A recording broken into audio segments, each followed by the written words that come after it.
Hello guys, আসসালামু আলাইকুম। সবাই কেমন আছেন? আশা করি সবাই অনেক অনেক ভালো আছেন। বিকাল হচ্ছে গিয়ে কিছু খাইতে মন চাইলো, তার জন্য হচ্ছে গিয়ে দোকান থেকে হচ্ছে দুইটা ডিম নিয়ে আসলাম। তারপর হচ্ছে ডিমটা সিদ্ধ করে নিতেছি। এখন হচ্ছে গিয়ে মরিচটাও ভেজে নিতেছি। সুন্দর করে ভেজে নিতে হবে, যেইভাবে করে কালো কালো করে একদম ভেজে নিতে হবে। লাল লাল কালো কালো করে ভেজে নিলাম। এই যে এখন উঠিয়েও নিতেছি, সুন্দর করে উঠিয়েও নিলাম।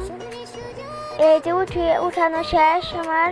এখন আছে এখন ভর্তা করে নিব মরিচ।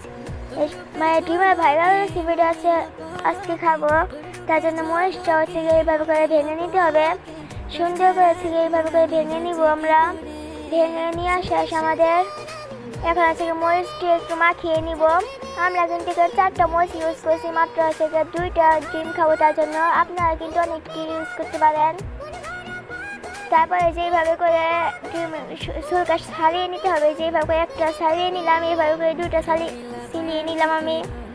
সুন্দর করে ছিলিয়ে নিতে হবে। তারপরে আছে 2 প্যাকেট সস আসলে আমি 1 প্যাকেট সস দিয়ে দিলাম। এইখানে বাড়িটা ছিল না, কাটা হয়নি, তার জন্য আবার কেটে এই যে সুন্দর করে আছে যেইভাবে করে দিয়ে দিলাম।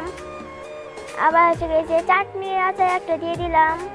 2টা কিন্তু সস দিচ্ছি আমি বেশি বানাই না টক, তার জন্য এই যে ধানটুক দিয়েছি, পরে আবার লাগবে। তারপরে হচ্ছে লবণ দিয়েছি অনেক খানটুক। এই যে এইভাবে করে মিশিয়ে নিতে হবে, যে এইভাবে করে সুন্দর করে মিশিয়ে নিতে হবে। এই যে আমাদের আছে মিশানো ডান। এখন আছে এই যে এইটা আছে কেটে নিব, সুন্দর করে কেটে নিব। এইভাবে করে কাটতে নিব। সবাই একটু অবশ্যই ফলো করে রাখুন অবশ্যই। এই যে আমাদের কাটা শেষে এই যে আমরা খেতে ফেললাম, তাতে খেতে করে দেখবো কেমন হয়েছে। এর উপর দিয়ে হচ্ছে